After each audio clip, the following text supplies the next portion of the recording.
సావిత్రిబాయి పూలే లాంటి వ్యక్తి గురించి తెలుసుకోవడానికి చాలా సమయం పట్టింది. ఇవాళ అక్కడక్కడ కొంత చర్చ, ఈ 5-6 ఏళ్ళుగా ఎక్కువ చర్చ జరుగుతున్నది.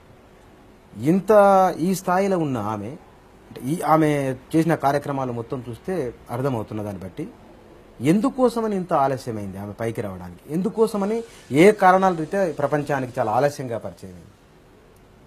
ఇక్కడ ప్రధానంగా ఎక్కడో రష్యాలో, సోవియట్ రష్యాలో ఉన్నటువంటి కమ్యూనిజం మన భారతదేశంలోకి వచ్చింది. ప్రపంచంలో జరిగిన మార్పులు ఎన్నో విషయాలు మన దేశంలోకి వచ్చాయి. కానీ పక్కనే ఉన్నటువంటి మహారాష్ట్రలో బ్రాహ్మణీయ వ్యవస్థ మీద తిరుగుబాటు చేసినటువంటి, పితృస్వామిక వ్యవస్థ మీద తిరుగుబాటు చేసినటువంటి సావిత్రిబాయి ఫూలే యొక్క పోరాటం, ఆమె ఉద్యమం ఈ దేశ చరిత్ర పుటల్లోకి ఎక్కలేదు.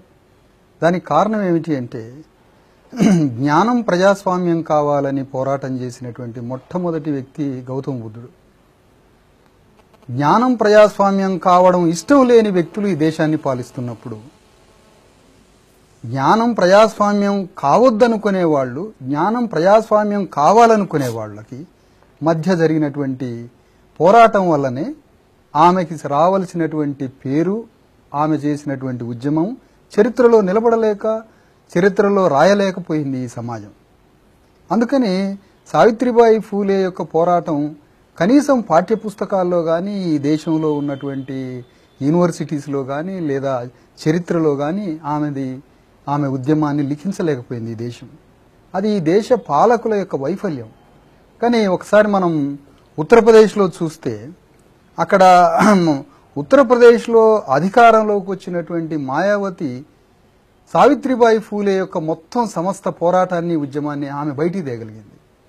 కానీ మిగతా రాష్ట్రాల్లో ఎక్కడా, ఈ దేశంలో ఎక్కడా కూడా ఆమె పోరాటం బయటికి రాలేని పరిస్థితి ఏర్పడింది.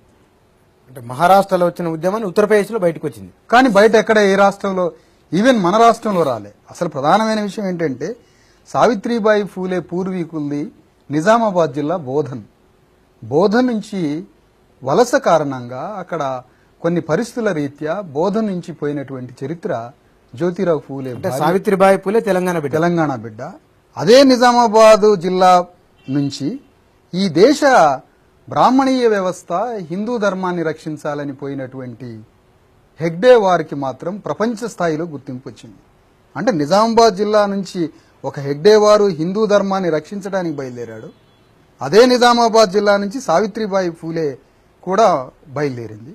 అఫ్కోర్స్ అది మహారాష్ట్ర నుంచి పోవచ్చు కాక, కానీ ఆమెకు రావాల్సిన ప్రాచుర్యం రాలేదు. మొట్టమొదటగా భారతదేశ చరిత్రలో, ఇండియన్ హిస్టరీలో, భారతదేశ చరిత్రలో మొదటిసారి శూద్రులకి, అతిశూద్రులకి విద్య కావాలని, అగ్రకులాల్లో ఉన్న స్త్రీలకి కూడా విద్య కావాలని మొట్టమొదటిసారి పాఠశాలను పెట్టింది ఆమె. ఆ పాఠశాల 1900, దానికి ముందు 1853లోనే ఆమె పాఠశాల ప్రారంభించడానికి బయలుదేరింది. ఆమె బయలుదేరినప్పుడు ఊరు మొత్తం ఎదురు చూస్తుంది, ఎక్కడికి పోతుంది ఏమి అని. మొదటిసారిగా చెప్పింది, శూద్రులకు ఒక పాఠశాల తెరవబోతున్నాను అని.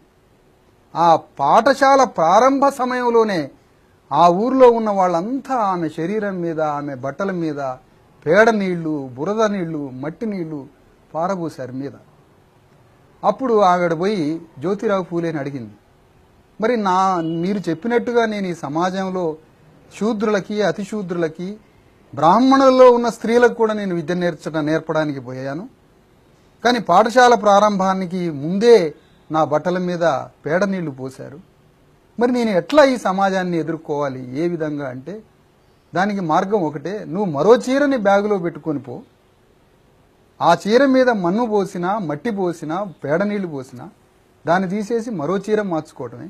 కానీ నువ్వు అనుకున్న లక్ష్యాన్ని మాత్రం విరమించుకోబాకు అని ఆ జ్యోతిరావు ఫూలే భర్త చెప్పడంతో ఆమె ఉద్యమం 1853లో ప్రారంభమైంది. 53లో